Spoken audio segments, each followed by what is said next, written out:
దేవుని మహాకృపను బట్టి ఈ యొక్క ప్రార్థనా కూటానికి వచ్చిన మీ అందరికీ నా హృదయపూర్వకమైన వందనాలు. దేవునికి స్తోత్రం. హల్లెలూయా. ఇంతవరకు చక్కగా దేవుని పాటలు పాడుకొని దేవుని స్తుతించాం. మన జీవితాలు ధన్యం. దేవాది దేవుణ్ణి స్తుతిస్తూ ఉంటే దేవదూతలతో ఆయన చూసి ఎంతగానో ఆనందిస్తారు. కృప చేత దేవుడు మనల్ని బలపరిచి నడిపిస్తున్నాడు. ఒక ఉన్నతమైన దీవెన ఆశీర్వాదం మనకు అనుగ్రహించాలని అది దేవుడి చిత్తమై ఉంది కనుక దేవుడి కృప చేత మనల్ని కాపాడి మంచి మార్గంలో దేవుడు మనల్ని నడిపిస్తా ఉన్నాడు. ఇప్పుడు దేవుని పరిశుద్ధమైనటువంటి వాక్యాన్ని వినే సమయం కనుక మీరందరూ శ్రద్ధగా దేవుని వాక్యాన్ని వినాలని ప్రభు పేట మనవి చేస్తున్నాను. చదవండి. కీర్తనల గ్రంథము 119వ అధ్యాయము 149వ వాక్యాన్ని ఒకసారి మనం చదువుకుందాం.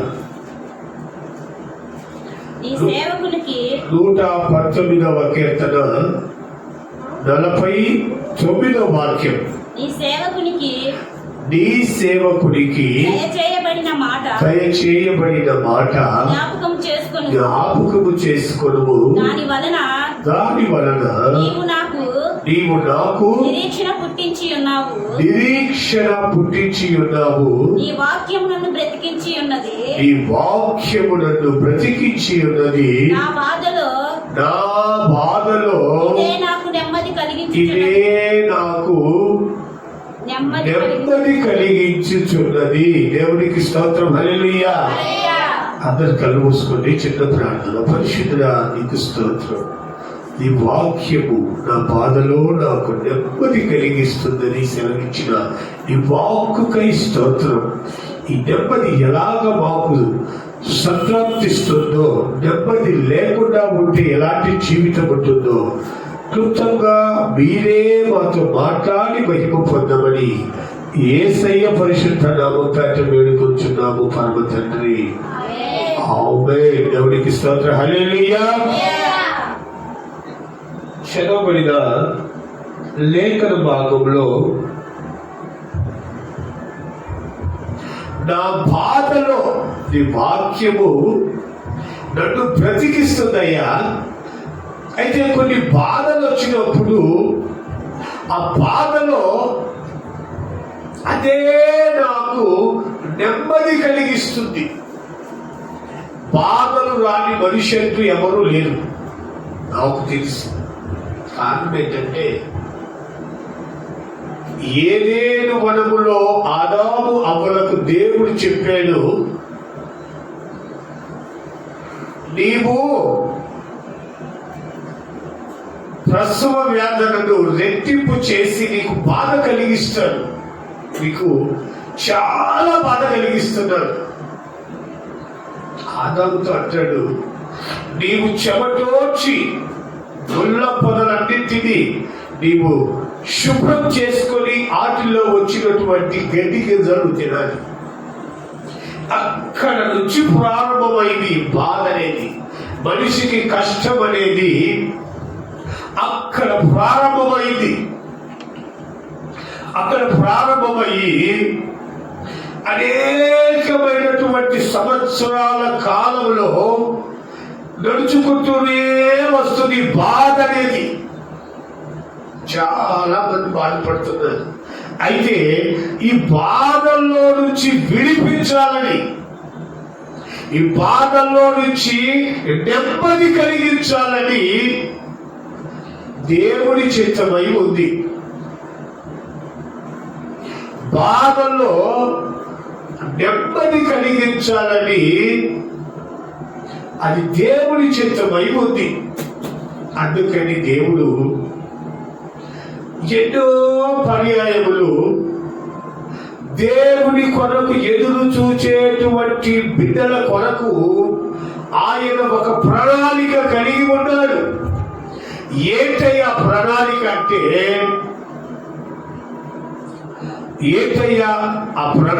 అంటే,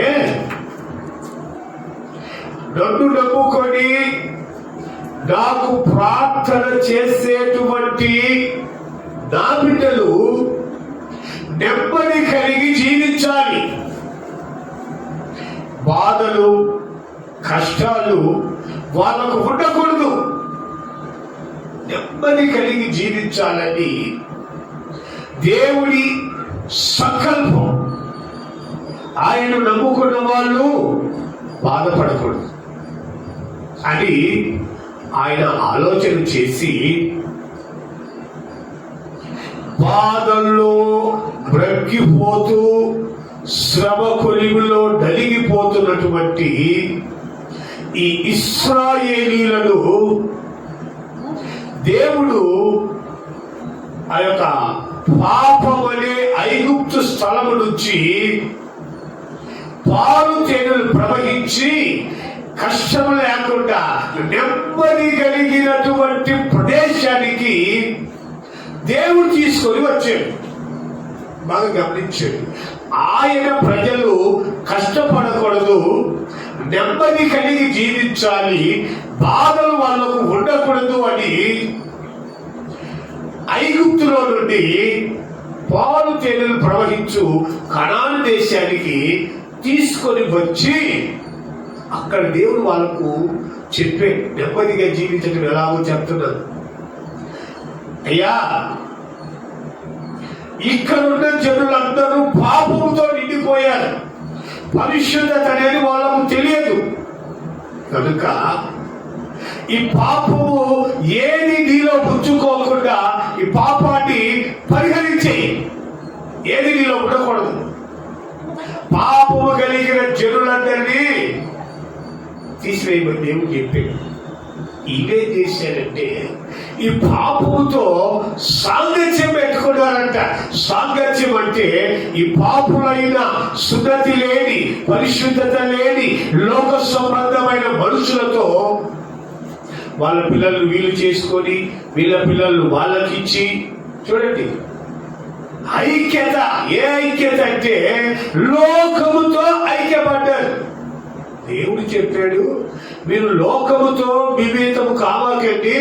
ఈ లోకంలో మీరు మమేకం అయితే ఈ లోకంలో పాపము శాపం ఉంది, అది మీకు అంటుకుంటుంది.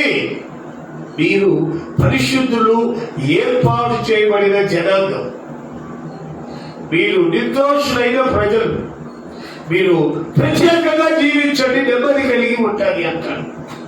వీళ్ళేమో దేవుడి మాటను పెడచెవిని పెట్టి పాపానికి అక్కడ స్థానం ఇచ్చారు. దేవుడేమో పాపానికి స్థానం ఇవ్వద్దు, మీరు పాపల దగ్గరికి వెళ్ళొద్దు, మీరు పాపము చేసే వారి దగ్గరికి వెళితే ఆ పాపము మీకు కూడా అందుకుంటుంది, మీరు పాపంలో పడిపోతారు. మీరు పాపంలో పడిపోయారనుకో సాతానుకు లోబడిపోతారు. పాపం అంటే అది ఎంతో బరువైనది కాదు, కానీ సులువుగా చిక్కులు పెట్టేటువంటి పాపం. నీకేదైనా అవసరత తీరాలి అనుకుంటే అవతల మనిషి పాపానికి ప్రోత్సహిస్తాడు. నీకేదైనా బాధ కలిగి అయ్యా నా బాధ తీర్చండి అంటే అవతలి మనిషి పాపము చేయటానికి నిన్ను పూరికొల్పుతాడు. నీకొచ్చిందేమో బాధ తీర్చుకోవడానికి నువ్వు వెళితే అక్కడ పాపం ప్రారంభమవుతుంది. బాగా గమనించు. బాధ తీరాలంటే పాపంలో పడాలి, కష్టం తీరాలంటే పాపం చెయ్యాలి. అయితే దేవుడు చెప్తున్నాడు, అసలు నీకు వాళ్ళతో సాంగత్యమే లేకపోతే నువ్వు వాళ్ళ దగ్గరికి వెళ్ళవు, అప్పుడు నీకు పాపం అంటదు. పాపం అంటకపోతే నీవు పరిశుద్ధుడిగా ఉంటావు అని దేవుడు చెప్తున్నాడు. వీళ్ళేమో లోకములతో మమేకమై లోకములో ఉన్న లోకస్తులతోటి ఏకమై జీవిస్తున్నారు. అందుకు దేవుడు వాళ్ళ మీద బాధపడి శత్రువులకు అప్పగించేశాడు. కొంతకాలం శత్రువులకు అప్పగించేటప్పటికి ఇలాగూ ఎక్కడ లేని బాధ శ్రమ వచ్చి మీద పడిపోయింది. బానిసత్వం అంటే ఇక బానిసత్వం అంటే ఎక్కడితో మీకు తెలుసో తెలియదో, ఒక బానిసను వాళ్ళు కొనుక్కుంటారు, మనుషులు కొనుక్కుంటారు ఆ దేశాల్లో, ఇక్కడ కాదు. ఆ దేశాల్లో బానిసగా ఉండేదానికి కొంతమందిని కొనుక్కుంటారు. స్త్రీలను కొనుక్కుంటారు, పురుషులను కొనుక్కుంటారు. ఈ కొనుక్కున్న ఈ పురుషులతోటి వాళ్ళకి ఇష్టమైన పని చేయించుకుంటారు. రే ఈ బరువు ఎత్తుకెళ్ళాలి, నేను ఎందుకు ఎత్తుకెళ్ళాలి ఈ బరువు అని అనకూడదు. బానిసత్వం అంటే అటాటి. ఇక బైబిల్లో చాలా విషయాలు ఉన్నాయి. అంటే ఈ శ్రమలు అనే దాని గురించి చెప్తున్నాను. ఈ శ్రమలు ఎలాగ ఉంటాయంటే రకరకాల శ్రమలు ఉంటాయి, ఆ దినాల్లో ఉన్నాయి. ఇలాగ వాళ్ళు శ్రమలకు ఓర్చుకోలేక దేవుడిని మొదలుపెడుతున్నారు. అయ్యా మేము శ్రమలకు ఓర్చుకోలేము, మాకు నెమ్మది ప్రసాదించు అని దేవుడు చెప్పాడు. అయ్యా ఈ శ్రమలు బాధలు మీరు సహించలేదని పరలోకము నుండి నేను దిగివెచ్చి ఐగుప్తులో నుంచి మిమ్మల్ని పాలు తేనెలు ప్రవహించు కనాను దేశానికి తీసుకొచ్చాను కనుక మీరు ఇక్కడ నెమ్మదిగా బ్రతకండి, పాపము జోలికి వెళ్ళొద్దు. ఏదేను వనంలో చెప్పింది అదే మాట. కనాను దేశానికి తీసుకొని వచ్చిన తరువాత కూడా అదే మాట చెప్తున్నారు. ఆయన ఇంకోటి ఏం చెప్పట్లే. ఏమిటి ఆ మాట అంటే మీరు పాపం చేయొద్దు, చెప్పిన మాట వినండి చాలు అని. వీళ్ళేమో అప్పటికి తలుపుతారు, ఆయన అక్కడ కనుమరుగు అవుతాడే, వీళ్ళు చేయాల్సిందే వీళ్ళు చేస్తున్నారు. అందుకని దేవుడు కోపించి కొంతకాలం శ్రమలకు అప్పగిస్తే వీళ్ళు బాధపడి దేవుడికి మొదలుపెడతారు. అయ్యా మేము తప్పు చేశాం, పాపం చేశాం, మమ్మల్ని క్షమించు బాబు అని వీళ్ళు ప్రార్థన చేస్తున్నారు. దేవుడు విని సరే నా బిడ్డలు తెలియక తప్పు చేశారు, పాపం చేశారేమో, అయినా నేను క్షమిస్తాను అని ఒక రక్షకుడిని వారిలో లేవనెత్తారు. గమనించండి, మనం యేసయ్యను ఏమంటామంటే లోక రక్షకుడు అని. ఈ రక్షకుడు ఈ రోజు నుంచి ప్రారంభం కాలేదు. కనాను దేశం నుంచి వారిని తీసుకొని కానాను దేశంలో స్థిరపరిచినప్పటి నుండి ఈ రక్షకులు దేవుడు పంపిస్తున్నాడు.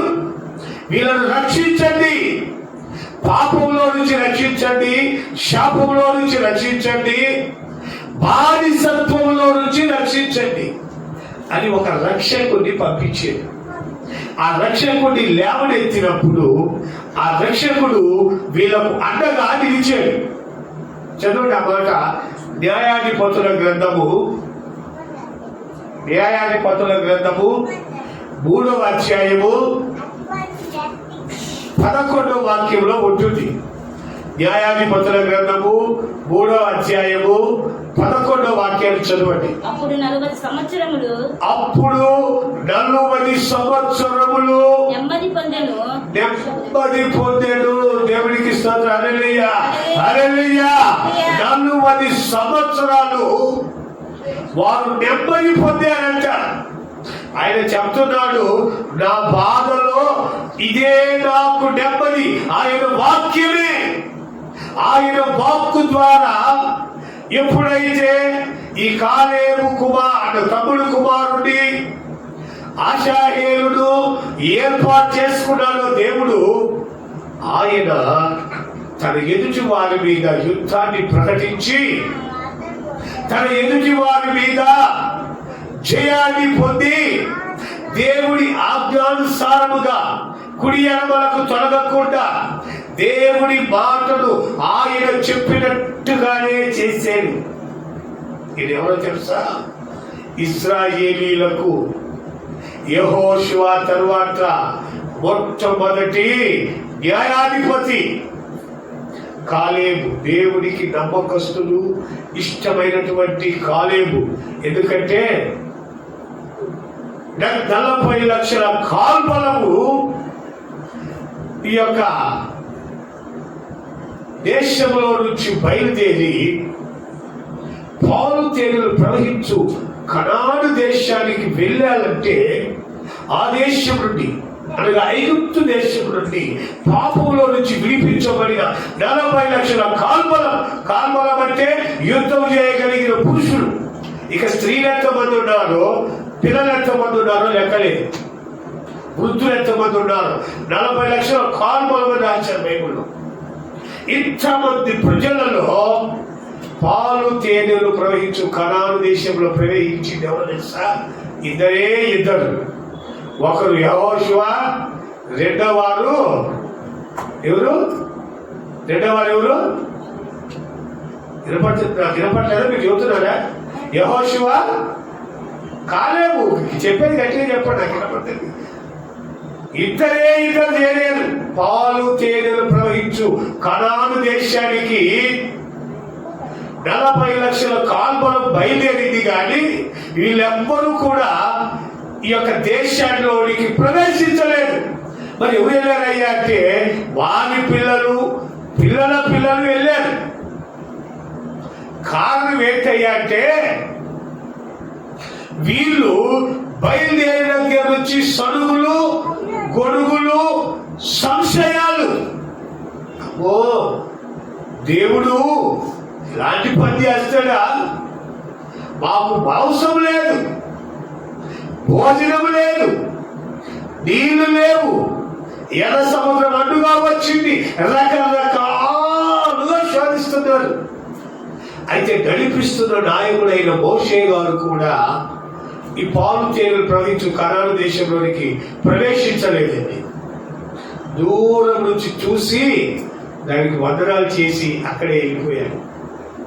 మరి ఎవరు బయలుదేరిన వాళ్ళు, ఎవరు చేయలేదయ్యా అంటే ఒక యెహోషువ, రెండవదిగా కాలేబు. వీళ్ళిద్దరే ఈ 40 లక్షల కాల్బలంతో కూడా బయలుదేరి పాలు తేనెలు ప్రవహించు కనాను దేశంలోనికి వెళ్ళి దేవుని మాటను మీరిన ప్రజలకు దేవుడు రక్షకుడిగా పుట్టించినటువంటి ఈ అషాయేలు కాలేబు తమ్ముడి కుమారుడు. ఆయన యెహోషువ తరువాత మొట్టమొదటి న్యాయాధిపతి. దేవుడికి ఇష్టమైనటువంటి యెహోషువ, కాలేబు. కారణం ఏంటంటే ఆయనకి ఇష్టమైన ప్రజలు కొంతమంది ఉంటారు. ఎందుకు ఆయనకి ఇష్టమైన వాళ్ళంటే దేవుడు అందరిని ఒకే రీతిగా ప్రేమిస్తాడు. ఒకళ్ళు ఎక్కువగా, ఒకరు తక్కువగా ప్రేమించాడు. అయితే ఈ జనులు ఆయన కొరకు ఆశగా ఎదురు చూస్తే, ప్రార్థిస్తే, నమ్మకంగా బ్రతికితే, యథార్థంగా జీవిస్తే, పాపము చెయ్యకుండా బ్రతికితే వాళ్ళను దేవుడు ఏరుకొని ఏర్పాటు చేసుకొని వాళ్ళను అత్యధికంగా దీవిస్తాడు. ఆమేన్, హల్లెలూయా, హల్లెలూయా. కారణం ఏంటంటే దేవుడికి పక్షపాతం ఉండదు. మోషేను పిలిచిన దేవుడు మోషేతో మాట్లాడుతుంటే ఈ యొక్క యెహోషువ పైన దేవుడి దగ్గర మోషే మాట్లాడుతూ 40 దినాలు అన్నాహారం లేకుండా ఉపవాసముతో దేవుడితో మాట్లాడుతున్నాడు మోషే. కింద ప్రజలేమో వారి పనులలో మునిగిపోయారు. ఈ యెహోషువ నమ్మకమైన సేవకుడిగా, మోషేకు పరిచారకుడిగా, మోషే 40 రోజులు తిరిగి వచ్చే వరకు ఈయన కూడా అన్నాహారాలు తీసుకోకుండా ఆయన కొరకు ఎదురు చూస్తున్నాడు. ఇక్కడ ఉండమన్నాడు, అక్కడే ఉన్నాడు. ముందుకు పోలేదు, ఈయన రావడం లేట్ అయితే కిందికి పోలేదండి. ఎంత నమ్మకస్తులో యెహోషువ మీరు ఆలోచించండి. కారణం ఏంటంటే ఆయన వాక్యములో నెమ్మది కలుగుతుందని నమ్మిన వ్యక్తి.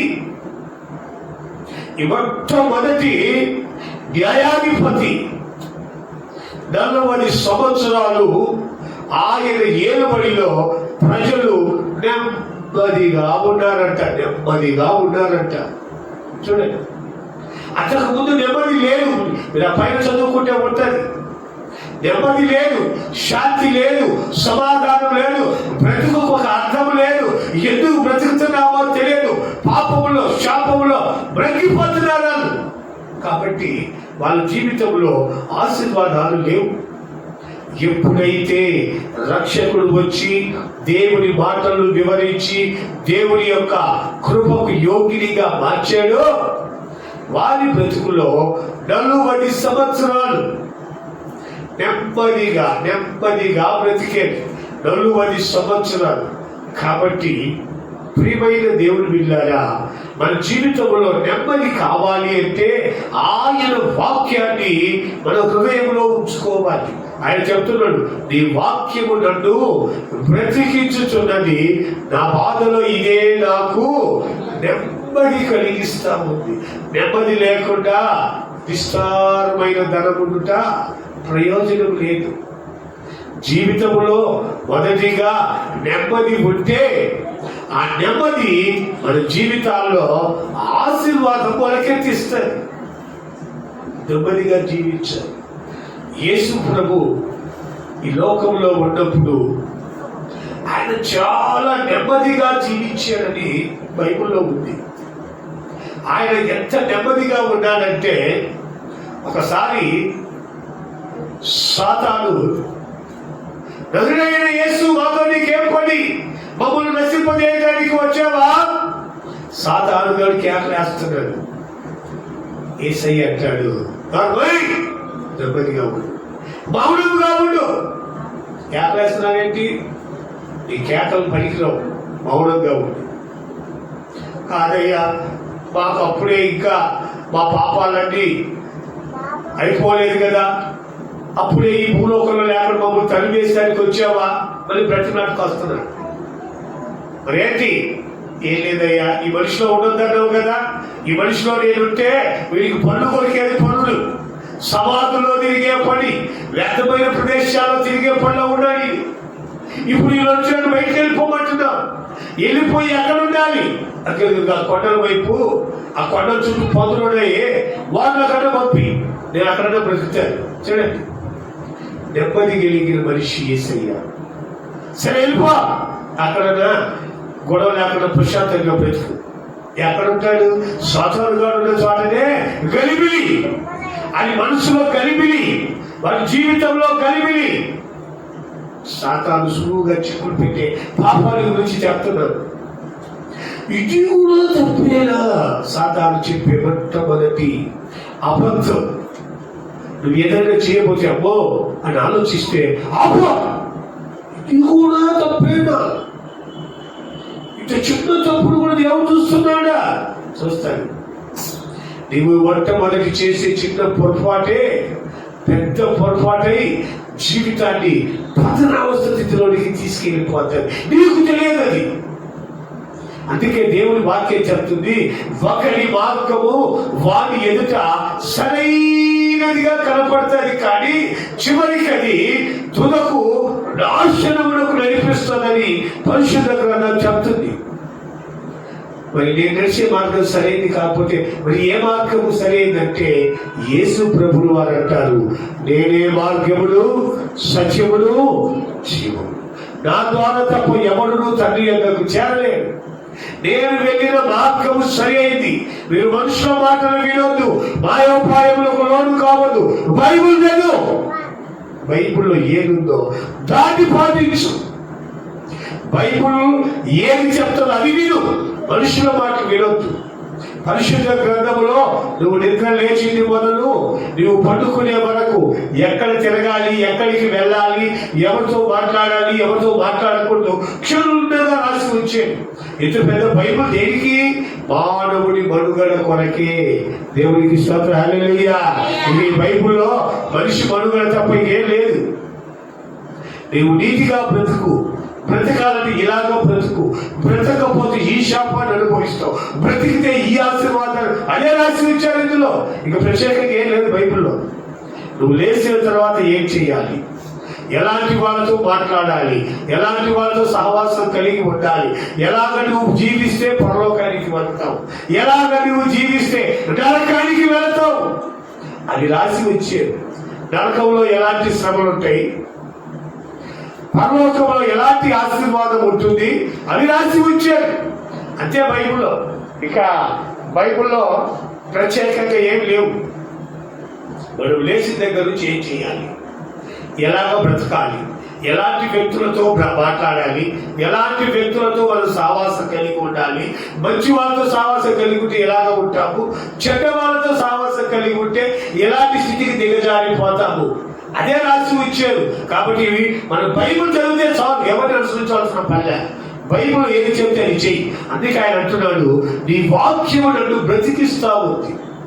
వాక్యం లేని బ్రతుకులో వెలుగు లేదు, వాక్యం లేని బ్రతుకులో శాంతి సమాధాన నెమ్మదులు లేవు.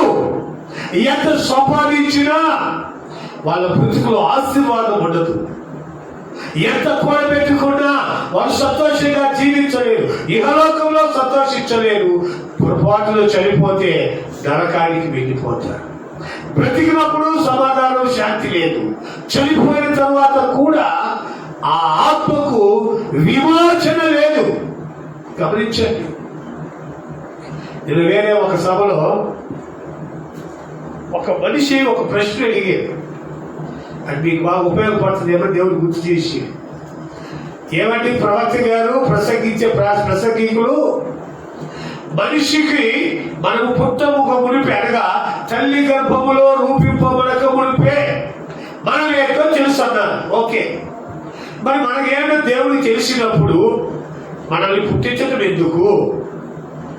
పాపం చేస్తాడని తెలిసింది కదా, మనల్ని పుట్టించడం ఎందుకు? పుట్టిన తర్వాత పాపం చేస్తుంటే చూసి మన పాపాలను లెక్క రాయటం ఎందుకు? చనిపోయినా తీసుకెళ్ళి నరకంలో పడేయటం ఎందుకు? ఎవడు కోరుకున్నాడు? మేము కోరుకున్నామా? అయ్యా నన్ను ఫలానా ఆమెకు పుట్టి, అయ్యా నన్ను ఫలానా ఆయనకు పుట్టి అని మాకు తెలియదు కదా. దేవుడే పుట్టించాడు. మేమేమో పాపంలో పడిపోతున్నామేమో, మళ్ళా మమ్మల్ని తీసుకెళ్లి నరకంలో పడేస్తాడంట. పుట్టించకపోతే ఈ పాపం మాకు తెలియదు, ఈ నరకం కానీ పోయి కావాల్సిన పడలేదు కదా అని ప్రసంగీకుడు అడిగాడు. ఒక కామన్ మ్యాన్ ఇది ప్రసంగీకుడు చెప్పాడు, నాయనా నువ్వు అడిగిన ప్రశ్న మంచిదేనయ్యా, అయితే నీవు ఎవరికి పుట్టాలని నువ్వు నిర్ణయించుకోలేదు. మంచి మాట చెప్పావు.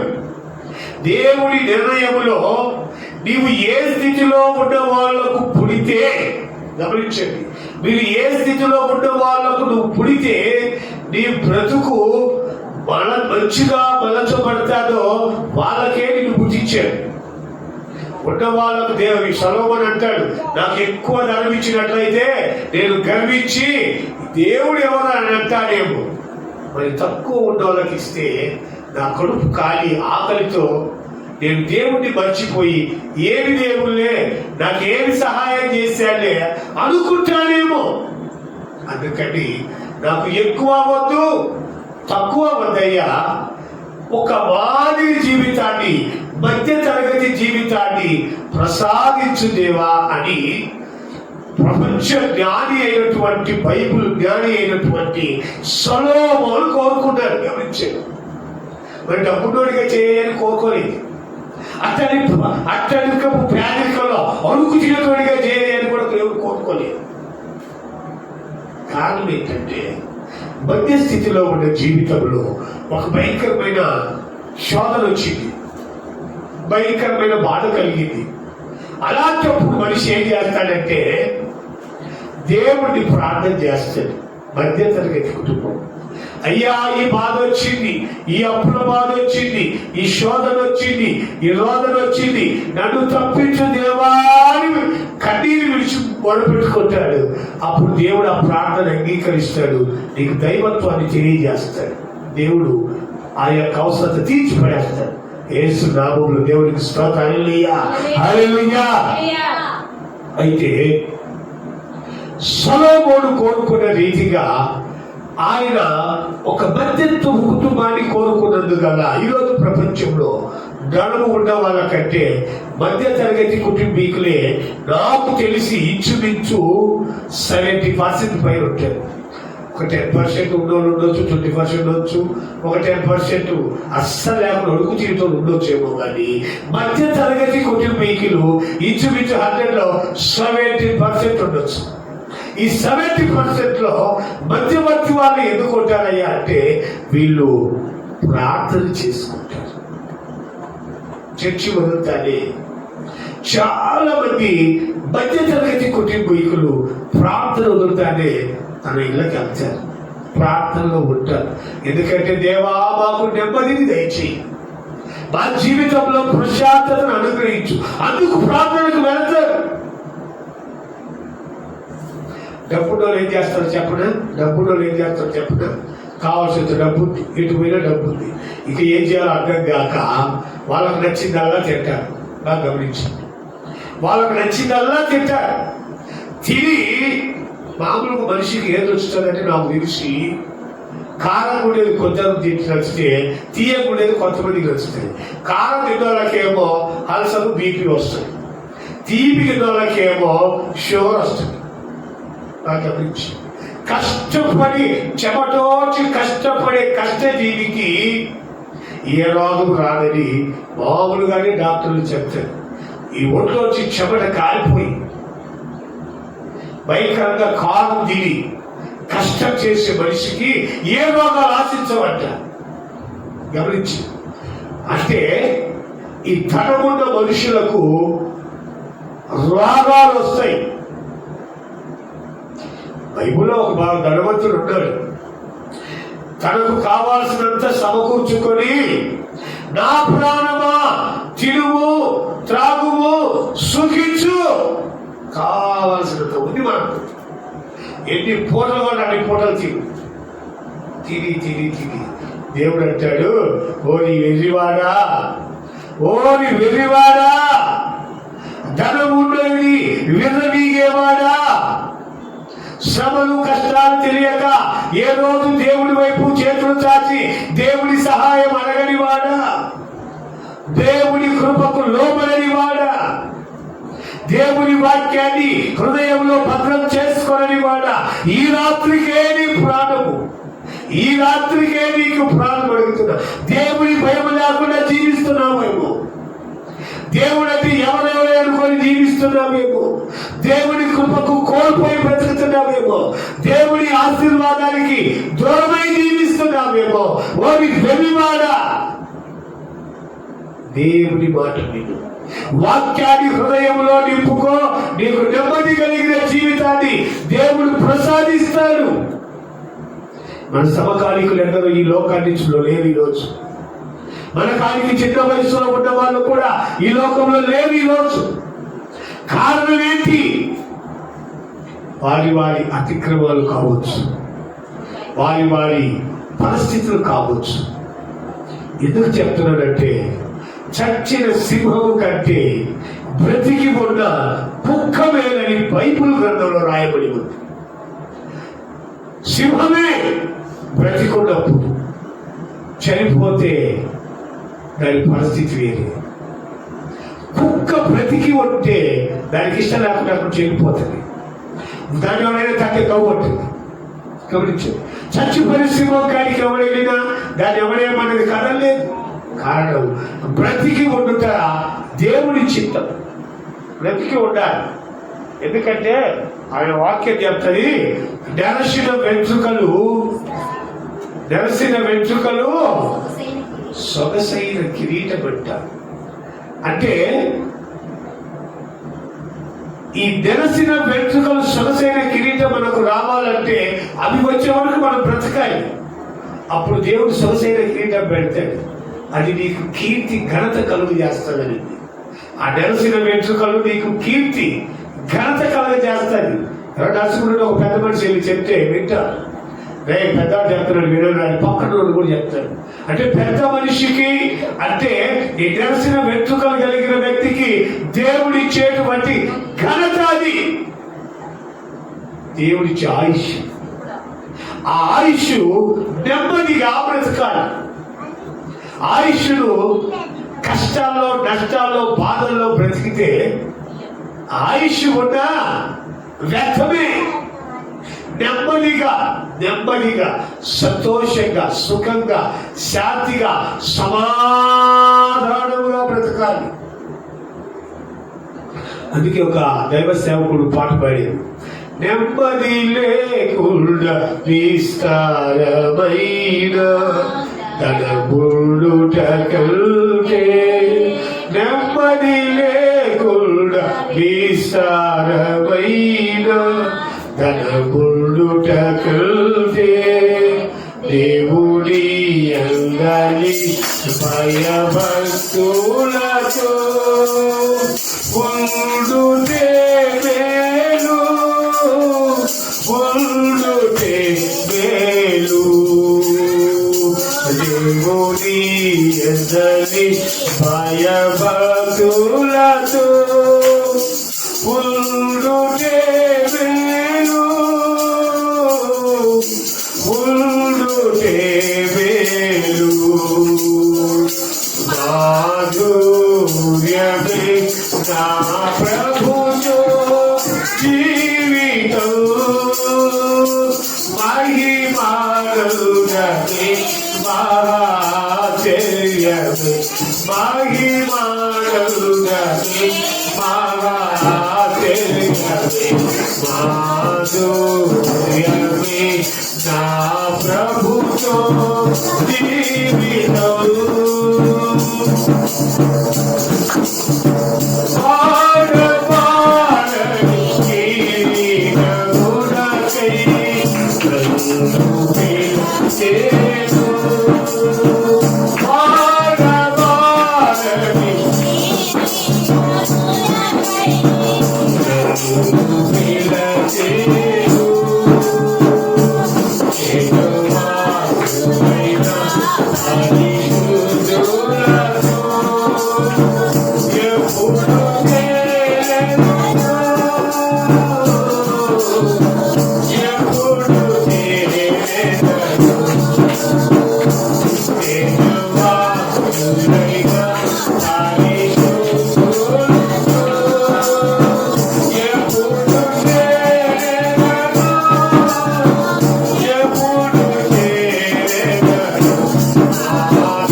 దేవుడితో మనకు నడిస్తే నెమ్మది అనుగ్రహిస్తాడు. ఎందుకంటే సొలొమోను దేవుని మందిరాన్ని కట్టించి పూర్తి చేసిన తరువాత దేవుడికి ప్రార్థన చేసి, అయ్యా నీ మందిరము నేను కట్టించాను నువ్వు ఇచ్చిన కృప వలన, ఈ మందిరంలోనికి వచ్చి ఎవరైతే ప్రార్థన చేసుకుంటారో వారి ప్రార్థనను నువ్వు అంగీకరించి వారిని స్వస్థపరచి వారి బ్రతుకులో ఉన్న పాప శాపాలు తొలగించు, ఆశీర్వదించమని దేవుడికి ప్రార్థన చేశాడు. అయితే దేవుడు ఏం చెప్పాడంటే, నా పేరు పెట్టుకొని నా జనులు తమ్ము తాను తగ్గించుకొని ప్రార్థన చేసి నన్ను వెనకిన ఎడల నేను వారి దేశాన్ని స్వస్థపరితో జరిగింది. బాగుంది. ఈ ప్రార్థన ముగించిన తరువాత చదవండి ఏం చెప్తున్నాడు నెమ్మది గురించి. రాజుల మొదటి గ్రంథము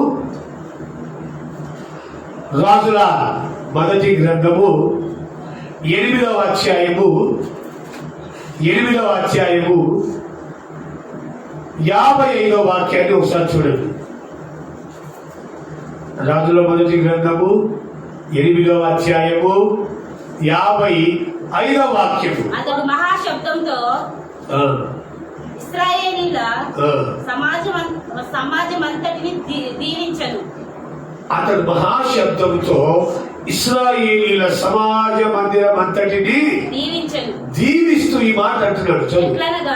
ఎట్లనగా తాను చేసిన వాగ్దానమంతటిని బట్టి ఇశ్రాయేలీయులకు తన జనులకు దయచేసిన యెహోవాకు స్తోత్రము కలిగి యుండును గాక. దేవునికి స్తోత్రం. హల్లెలూయా, హల్లెలూయా.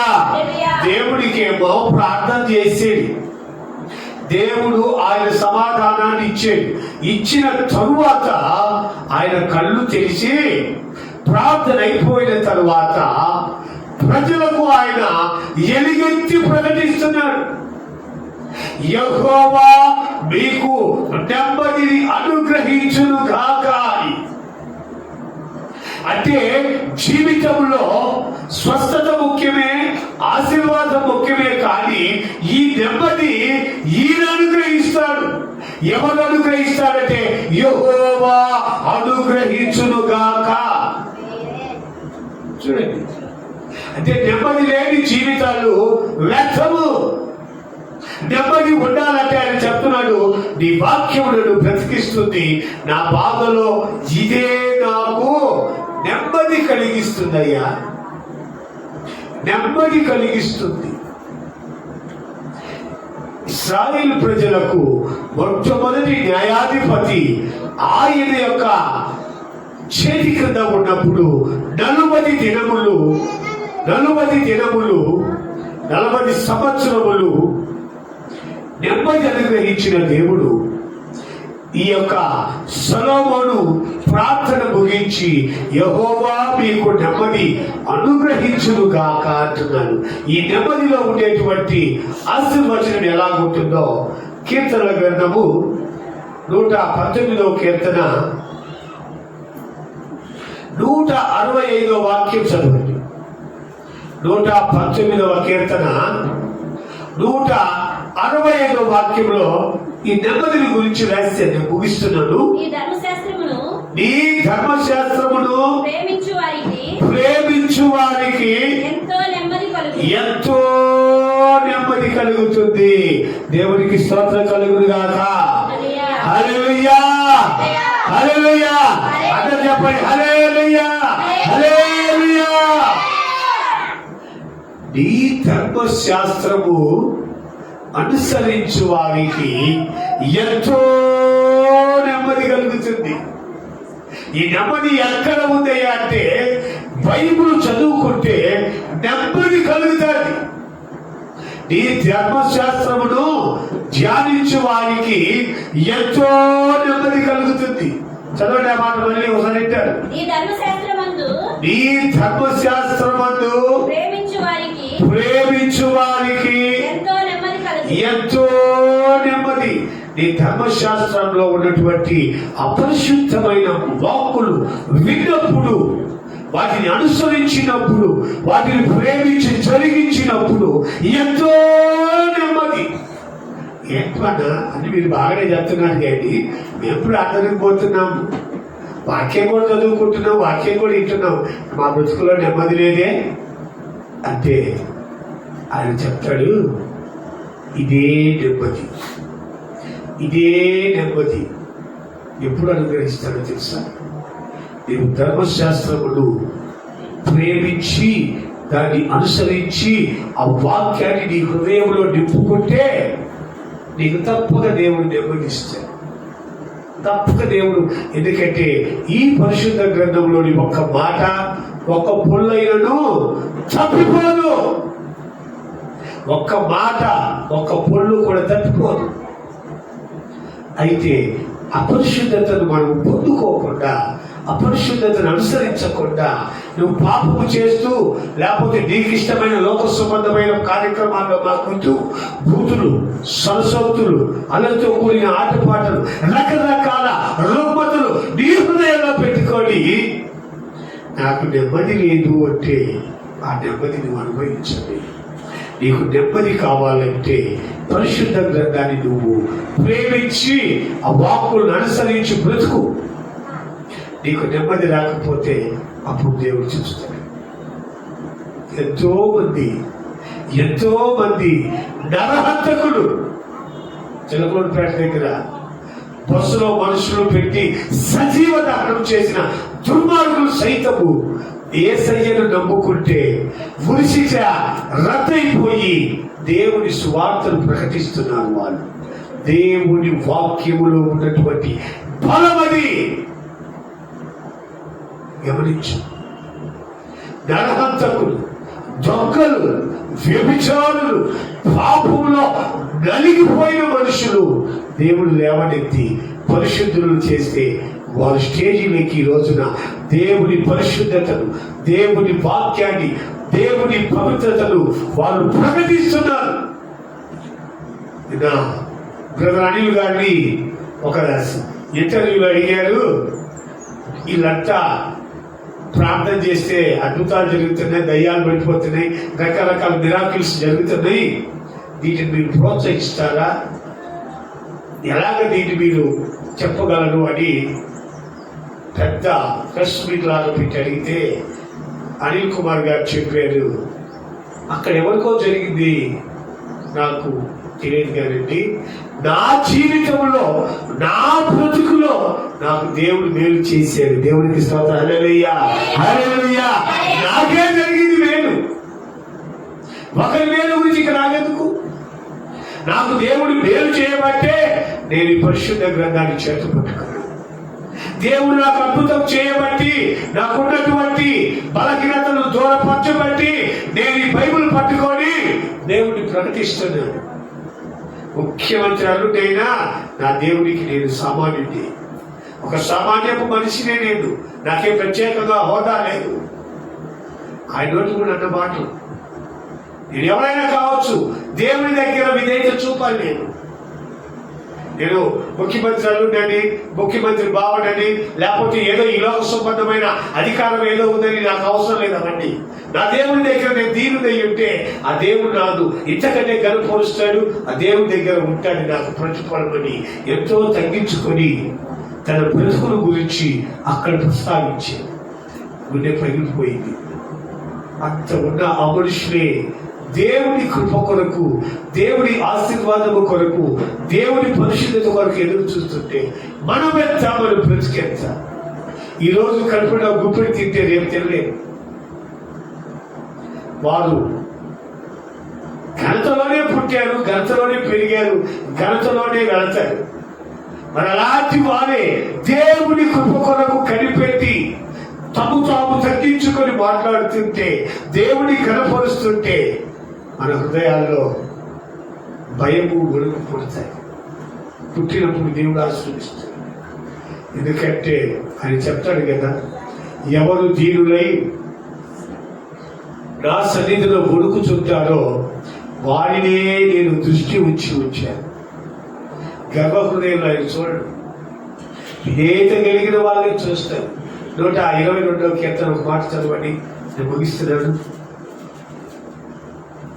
122వ కీర్తన 7వ వాక్యం చదవండి.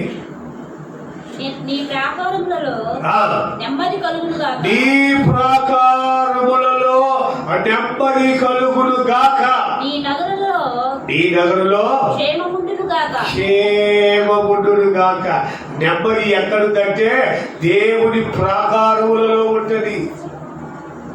రోడ్ల మీద ఉండదు నెమ్మది, భయంకరమైన ప్రదేశాల్లో ఉండదు నెమ్మది. నెమ్మదిని కోల్పోయే ప్రదేశాలై దేవుని సన్నిధికి వస్తే ప్రశాంతంగా కూర్చోవచ్చు. దేవుని సన్నిధిలో ప్రశాంతంగా దేవుని వాక్యం వినొచ్చు. దేవుని సన్నిధిలో ప్రశాంతంగా ప్రార్థన చేసుకోవచ్చు. నెమ్మది కలిగిన జీవితం ఆ క్షణమైన, ఆ నిమిషమైన, ఆ గడి అయినా దేవుని మందిరంలో ఉంటే, ఆయన ప్రాకారాల్లో ఉంటే అది నెమ్మది. ఈ నెమ్మది ఇంకెక్కర్లేదు. ఈ నెమ్మది ఎక్కడ మనకు కనపడదు. ఆయన సన్నిధిలో ఉంటే మనసులో పాపం తలంపులు రావు, చెడు ఆలోచనలు రావు, దుర్మార్గపు ఆలోచనలు రావు. నెమ్మదిగా కూర్చుంటాం, నెమ్మదిగా దేవుని వాక్యం వింటాం, ప్రశాంతంగా దేవుని ప్రార్థన చేసుకుంటాం. ఆయన కృప చేత మన బ్రతుకులు నడిపించబడతాయి. ఇది నెమ్మది. ఆ నెమ్మది దేవుడు అనుగ్రహిస్తాడు. ఒకసారి చదవండి, సమూయేలు 2వ గ్రంథంలో రాజైన దావీదు గురించి రాసించాడు. ఈ నెమ్మదిని ఆయన ఎలాగ అనుభవించాడు. సమూయేలు 2వ గ్రంథము 7వ అధ్యాయము 1వ వాక్యాన్ని చదవండి. సమూయేలు 2వ గ్రంథము 7వ అధ్యాయము. యెహోవా నలుదిక్కుల అతని శత్రువుల మీద అతనికి విజయమిచ్చి అతనికి నెమ్మది కలుగజేసెను. దేవునికి స్తోత్రం. హల్లెలూయా, హల్లెలూయా. ఒకవైపు నెమ్మది కాదు, నలువైపులా ఆయనకు జయమిచ్చి. చూడండి, దావీదు గురించి చెప్తున్న మాట. నలుదిక్కుల, ఏ వైపు తూర్పుకు పో జయమే, పడమటికి పో జయమే, ఉత్తరానికి పో జయమే, దక్షిణ వైపుకు పో జయమే. నలు దిశల ఆయనకు జయమిచ్చిన తరువాత చెప్తున్నాడు, ఆయనకు నెమ్మది ప్రసాదించి, నెమ్మదిని అనుగ్రహించేది. జయమిచ్చాడు కదా, జయమిచ్చిన తర్వాత మళ్ళీ నెమ్మది ఎందుకు? నప్పించాడు కదా, ఇక నెమ్మది ఎందుకు? అధికారం ఇచ్చాడు కదా, నెమ్మది ఎందుకు? కాదు కాదు కాదు కాదు. నీకు జయము ఒక వైఖరైతే నెమ్మది మరొకటి దేవుడిచ్చే మనం. జయమున్న మనిషికి నెమ్మది లేకపోతే, ఒక మనిషి పనికి పోయి వస్తానే ఒక్కొక్క తల్లి ఇసేసి పడేస్తుంది. నాకు తెలిసిన ఒక కుటుంబం ఉందండి, చెప్పాలి మరి దేవుడు ఎందుకో గుర్తు చేసి. చక్కగా ఆయన పనికి వెళ్ళి వస్తే ఇంట్లో ఉన్న ఈ సహోదరి ఆయనకు అన్నం పెట్టి కొంచెం నెమ్మదిగా చూస్తే, ఆయన కొంతకాలం ఈమెను చక్కగా చూసుకొని ఆమెను పోషించుకునేవాడేమో. ఆయన వచ్చిందే హద్దు. తాగొచ్చావా, తిరిగొచ్చావా, అదొచ్చావా, ఇదొచ్చావా అని గయ్యాలిలాగా మీద పడిపోయి ఆ బ్రతుకు శాంతి, సమాధానం, నెమ్మది లేకుండా చేస్తే, ఆ మనిషి కొంతకాలం బ్రతికిన తరువాత జరిగిన సంఘటన ఏంటంటే, నెమ్మది లేని జీవితము చనిపోయాడు. నెమ్మది లేని బ్రతికి ఒకరోజు చనిపోయాడు. ఆ తర్వాత ఆ సహోదరి పరిస్థితి ఏంటో తెలుసా? ఆ సహోదరి బ్రతికేంటో తెలుసా? ఆ సహోదరి ఎలాగ జీవిస్తుందో తెలుసా? ఇంటింటికెళ్ళి వారి యొక్క అపరిశుభ్రతంతా మోసుకొని వారి యొక్క పనికి మాలిన చెత్త చెదారాలు మోసుకొని వెళ్ళిపోతుంది. ఆ బ్రతుకులో నెమ్మది లేదు, దీవెన లేదు, ఆశీర్వాదము లేదు. ఆయన ఉన్నప్పుడు, ఆ సహోదరుడు బ్రతికున్నప్పుడు ఆమె ఏ కష్టానికి వెళ్ళలేదు, ఎక్కడ పనికి వెళ్ళలేదు, నెమ్మదిగా జీవించింది. ఎప్పుడైతే సహోదరుడు చనిపోయాడో ఆమె బ్రతుకులో అశాంతి మొదలైంది, నెమ్మది కరువైపోయింది, జీవితం శాపగ్రస్తమైపోయింది. ప్రియమైన దేవుని బిడ్డలారా, వాళ్ళ బ్రతుకు ఎలా బ్రతుకుతున్నా వాళ్ళను ఆదరించమని మిమ్మల్ని ప్రార్థిస్తున్నాను, వేడుకుంటున్నాను. వారు లేని మీ జీవితము ఎంత వ్యర్థమైందంటే వాళ్ళు బ్రతుకుతున్నప్పుడు తెలుస్తుంది. కాబట్టి నెమ్మది కలిగి జీవించండి, నెమ్మది కలిగిన బ్రతుకు బ్రతకండి.